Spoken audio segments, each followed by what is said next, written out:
Des choix qui se payent, hein, ça se voit une nouvelle fois aujourd'hui sur le marché obligataire. Frédéric Loisel, on a un 10 ans français qui est à 3,61. Ce sont l'ensemble des taux qui remontent. Hein. On parle beaucoup du 10 ans français. Ce matin, ça a encore poussé du côté du 10 ans japonais. Un 10 ans japonais qui est au-delà des 2%, 2,07. Un 30 ans qui est sur des plus hauts historiques à 3,43.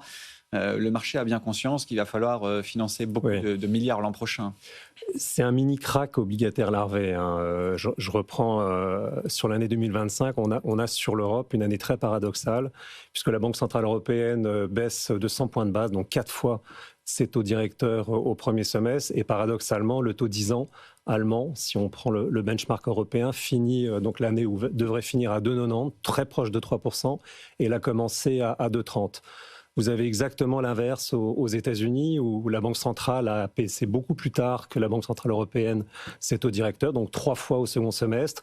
Et pour le coup, le 10 ans américain, lui, finit à 40-50 points de base plus bas que le niveau où il a commencé l'année. Donc, ce qui fait que, en tout cas sur les marchés obligataires, vous avez une performance européenne des fonds obligataires, toutes thématiques confondues, assez décevante.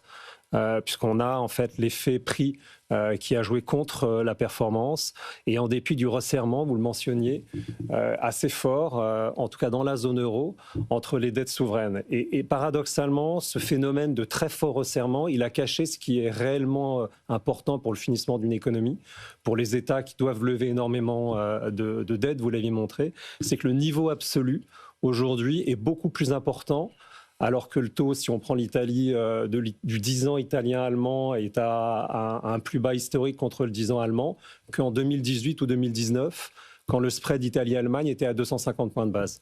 C'est-à-dire que l'Italie se refinance moins bien aujourd'hui en termes de taux absolu qu'elle ne le faisait en 2018-2019. Donc je pense que ça va être une thématique assez importante l'année prochaine, et je pense aussi que c'est un risque d'exécution très important.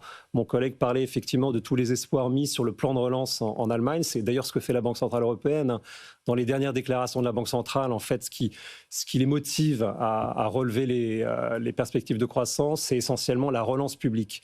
Mais ce que vous mentionniez très bien, c'est qu'il n'y a qu'en Allemagne que ça se passe. Hein. L'Espagne porte la croissance européenne depuis 3 ans. C'est le tiers de la croissance en Europe. C'est essentiellement par une augmentation de la population active. Mais vous regardez les perspectives en Italie ou en France, on n'est pas du tout dans ce schéma de relance. Hein.